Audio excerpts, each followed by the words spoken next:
Blood pressure বেশি নিয়ে তো বহুবার বললাম। অনেকেই অনুরোধ করেছেন লো ব্লাড প্রেশার নিয়ে কিছু বলতে।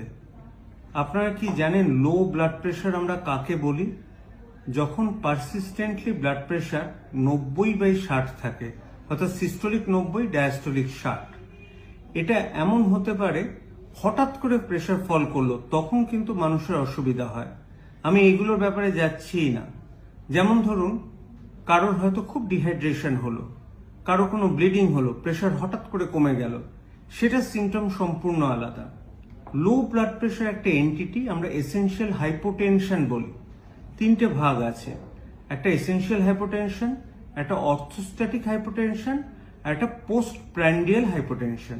ব্যাপারটা কি বুঝতে হয়? বেশিরভাগ ক্ষেত্রে প্রেশার কমেন না, সিমটমগুলো একটু মাঝে মাঝে মাথা ঘোরা, একটু উইকনেস হতে পারে, কিন্তু 99%-এর কোনো সিমটম থাকে না। ডাক্তারের কাছে গিয়ে প্রেশার চেক আপ করতে গেলে ধরা পড়ে। এগুলোর কোনো চিকিৎসা করার দরকার নেই। অনেক সময় আমাদের দেখতে হয় হরমোনাল কোনো কজ আছে কিনা, যেমন থাইরয়েড হরমোন এবং কর্টিজল হরমোন কমের জন্য প্রেশার কমে যাচ্ছে কিনা। দ্বিতীয় হচ্ছে অর্থোস্ট্যাটিক হাইপোটেনশন, শুয়ে থেকে উঠতে গেলেই প্রেশার ফল করে, এটা কিন্তু ভীষণ কমন সিনিয়র সিটিজেনদের। আর থার্ড হচ্ছে পোস্টপ্র্যান্ডিয়াল হাইপোটেনশন, খাওয়ার পরই প্রেশার কমে যায়।